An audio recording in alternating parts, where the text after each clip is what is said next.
दर्शकों नमस्कार, आदाब, सत श्री अकाल।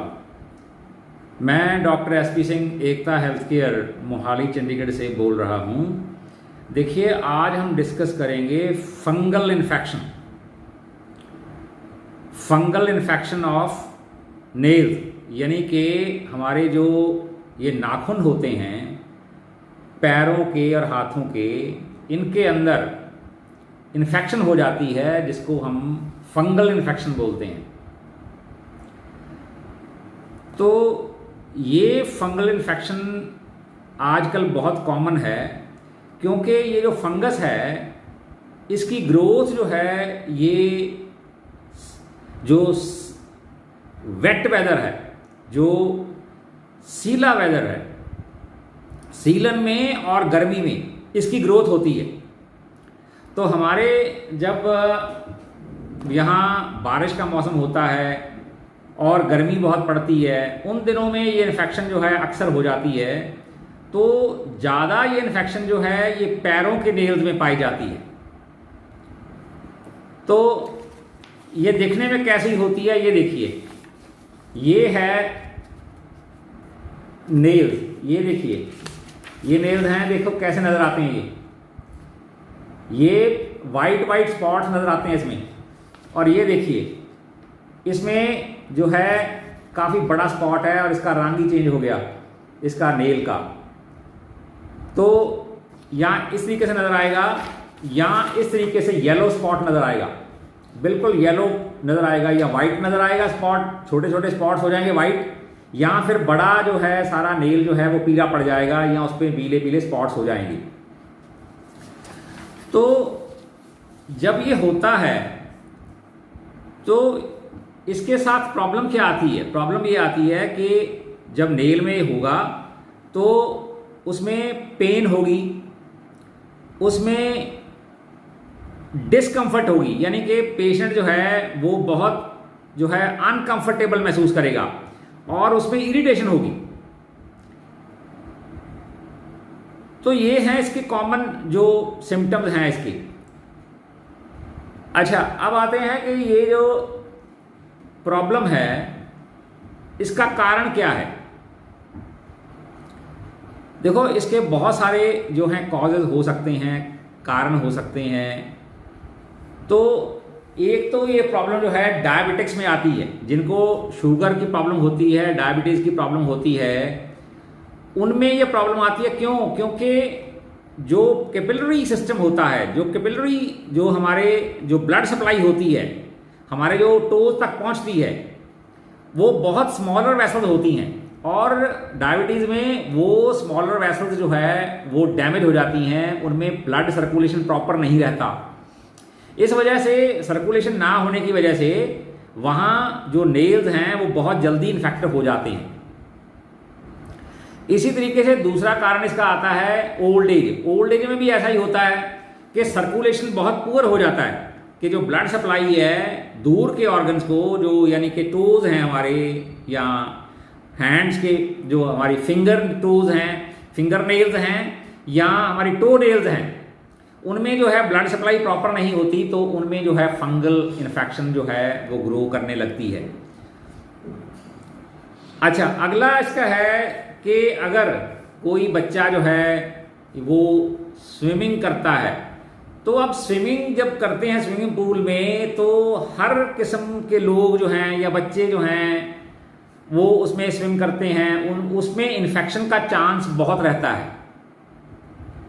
अच्छा, चौथा इसका कारण है कि कोई नेल इंजरी हो जाए, कोई चोट लग जाए, जो फिंगर नेल्स हैं या टो नेल्स हैं उनमें इंजरी हो जाए, चोट लग जाए, तो भी जो है वो इन्फेक्शन जो है, फंगल इन्फेक्शन होने का डर जो है बन जाता है, या इन्फेक्शन हो जाती है। अगला इसमें है कि अगर जो स्किन है, जो नेल के आसपास स्किन है, उसमें अगर चोट लग जाए तो भी इन्फेक्शन का डर रहता है। अगला इसमें है कि अगर स्वेटिंग ज़्यादा होती है। अब स्वेटिंग जो है, पसीना जो है पैरों में कईयों के बहुत आता है, और गर्मियों के दिनों में अगर वो सॉक्स पहनते हैं, जुराब पहनते हैं, और वो जुराब जो है वो नायलॉन की बनी हुई है, वो कॉटन की नहीं है, तो क्या होगा कि वो एरिया जो है वो परमानेंटली या काफ़ी लंबे प्रोलॉन्ग्ड पीरियड के लिए वो वेट रहेगा और हीट रहेगी वहाँ, क्योंकि उसने जो जूता है वो बंद किस्म का पहना हुआ है। तो उसके साथ भी ये इन्फेक्शन जो है ये ग्रो करती है और इन्फेक्शन हो जाती है। अगला इसका कारण है कि अगर कोई बंदा या कोई औरत जो है कॉन्टिन्यूसली पानी में काम करते हैं, कि ऐसी इंडस्ट्री में काम करते हैं जहां वो उनके पैर जो है वो काफ़ी देर तक जो है वो गीले रहते हैं, तो क्या होगा कि वहाँ जो है इन्फेक्शन जो है हो जाएगी, क्योंकि वहाँ वेटनेस और हीट दोनों चीज़ें जो हैं वहाँ बनी रहती हैं, इसलिए बहुत चांस होता है कि वहाँ इन्फेक्शन हो जाएगी। अच्छा, अगला कारण इसका है जैसे स्किन डिजीज़ हैं। स्किन डिजीज़ में जैसे सोराइसिस है, हर्पीज़ है या एक्जिमा है, अगर इनमें से कोई प्रॉब्लम है स्किन की, तो भी जो है वो नेल्स जो हैं उनमें फंगस ग्रोथ हो जाती है। अच्छा, अगला है इसमें कि अगर बंदे का इम्यून सिस्टम वीक है। अब ये कारण तो जो है बड़ा कॉमन है कि अगर बंदे का इम्यून सिस्टम वीक है और वो इन्फेक्शन से लड़ नहीं पाता, तो इन्फेक्शन कहीं से भी हो जाएगी और फिर वो नेल्स को जो है खराब कर देगी। अच्छा, अगला इसमें आता है कि ब्लड सप्लाई जो है अगर पुअर है, ब्लड सप्लाई अगर प्रॉपर नहीं है, तो ब्लड सप्लाई प्रॉपर ना होने का कारण तो ओल्ड एज हो सकती है, डायबिटीज हो सकती है, वीकनेस हो सकती है, इम्यून सिस्टम वीक हो सकता है, तो इनमें से कोई कारण हो सकता है। इसलिए ये जो इन्फेक्शन है ये हो जाएगी और फिर वो नेल्स को खराब कर देगी। अच्छा, अगला इसमें है कि इसके सिम्टम्स क्या होते हैं। फंगस ग्रोथ के सिम्टम्स, देखो सिम्टम्स में होते हैं कि एक तो मैंने बता दिया आपको कि येलो स्पॉट्स बन जाएंगे या वाइट स्पॉट्स बन जाएंगे नेल्स के ऊपर, पता लग जाएगा कि नेल्स जो है नॉर्मल नहीं है। जैसे देखिए ये नेल्स हैं, बिल्कुल नॉर्मल नेल्स आपको नजर आते हैं, बिल्कुल पिंकिश कलर के नेल्स हैं, ये बिल्कुल नॉर्मल नेल्स हैं। लेकिन अगर इन नेल्स के ऊपर जो है वो वाइट स्पॉट्स हो जाएं या येलो स्पॉट्स हो जाएं, या टो नेल्स के ऊपर जो है वाइट स्पॉट्स हो जाएं या येलो स्पॉट्स हो जाएं, तो समझ लो कि वहां जो है फंगल इन्फेक्शन जो है हो गई है। दूसरा सिम्टम इसका क्या है, दूसरा सिम्टम है थिकनेस, कि जो नेल है वो ऐसे लगेगा जैसे डबल हो गया, उसके नीचे एक और नेल आ गया, तो वो थिकंड नेल्स भी इसकी एक जो है एक सिम्टम है इसका, कि नेल जो है लगता है कि जैसे दो डबल लेयर्ड हो गए हैं, तो ऊपर से वो टूटने लगते हैं। और अगला इसमें है कि उसमें से फाउल स्मेल आने लगेगी। पेशेंट कहेगा कि अब जब मैं इसको हाथ लगाता हूं और वो हाथ जो है उसमें से जो है फाउल स्मेल, गंदी स्मेल आने लगती है, और धीरे धीरे जो नेल है वो ब्रिटल हो जाता है, वो मतलब क्या होगा कि वो भुरने लगेगा और वो टूटने लगेगा, धीरे धीरे क्रम्बल करने लगेगा। अच्छा, अगला क्या है इसमें, अगला है इसमें कि जो नेल बेड है, जो नेल का नीचे का हिस्सा है, उसमें अगर आप दबाओगे तो पेन होने लगेगी। ये भी एक इसकी निशानी है फंगस की, फंगल इन्फेक्शन की। ये भी एक निशानी है कि पेशेंट कहेगा कि मेरा जब मैं नेल पे ऐसे दबाता हूं तो उसमें पेन होती है। तो ये हैं इसके जो हैं जो कॉमन सिम्टम्स हैं इसके। तो अगला इसमें है कि आप इसको प्रिवेंट कैसे कर सकते हो, इस कंडीशन को कैसे प्रिवेंट कर सकते हो। देखो, इसमें पहला तो ये है कि नेल्स को जितना हो सके उतना ड्राई रखा जाए और साफ रखा जाए। सबसे पहले तो ये, अक्सर ये इन्फेक्शन जो है पैरों के नेल्स में होती है, क्योंकि हमारे जो पैर के नेल्स होते हैं हम उनकी सफाई की तरफ बहुत कम ध्यान देते हैं, या अगर ध्यान देते हैं तो वो ध्यान देने से हमारी जो है बजाय के वो ठीक होने के और काम खराब हो जाता है। मैं एग्जांपल देता हूं कि जैसे लेडीज जो हैं वो ब्यूटी पार्लर पे जाती हैं, वो पेडिक्योर कराने जाती हैं, मैनिक्योर कराने जाती हैं, तो वहाँ जो इंस्ट्रूमेंट्स होते हैं वो उन्होंने साफ नहीं किए होते, वो उन्होंने स्टेरलाइज नहीं किए होते, तो वहाँ से भी इन्फेक्शन हो जाती है। इसलिए कई बार जो है ये चीज़ जो है वो भी कारण बन जाती है नेल फंगस का। अगला इसमें कारण है कि अगर आप जो है गर्मियों के दिनों में नायलॉन की सॉक्स पहनते हो तो उसको मत पहनिए, उसकी जगह पे आप क्या करिए, आप कॉटन की सॉक्स पहनिए और उनको रेगुलरली चेंज कीजिए। उनको रेगुलरली धोइए और वॉश करिए और उनको बदलते रहिए। क्योंकि बहुत सारे लोग हैं वो करते हैं कि वो उसी जुराब को रोज़ पहन लिया, उसको धोया नहीं, तो भी जो ये इन्फेक्शन है ये हो जाती है। तो इसमें क्या हुआ कि एक तो रेगुलर वॉशिंग करें, जो पैरों के जो मतलब टोज हैं, जो टो नेल्स हैं, उनको साफ रखें, ड्राई रखें, और जो है ब्यूटी पार्लर पे जाते वक्त ख्याल रखें कि वहाँ जो इंस्ट्रूमेंट्स हैं वो साफ हैं कि नहीं हैं।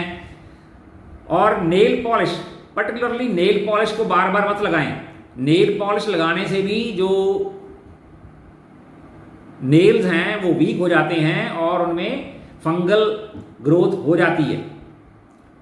इसलिए ये जो चीज़ें हैं, ये जो मैंने आपको बता दिए कारण और सिम्टम्स और कैसे प्रिवेंशन कर सकते हैं, तो इसकी होम्योपैथी में बहुत बेस्ट रेमेडीज़ हैं। देखिए, मैं आपको रेमेडीज़ का नाम नहीं बताऊंगा। लोग मेरे को कई बार कमेंट करते हैं कि ये आदमी जो है, ये डॉक्टर जो है, ये मेडिसिन के बारे में नहीं बताता। देखो, मैं मेडिसिन के बारे में नहीं बताऊंगा क्योंकि मेरी सोच जो है वो ये है कि अगर किसी पेशेंट को ठीक होना है तो वो डॉक्टर के पास जाए।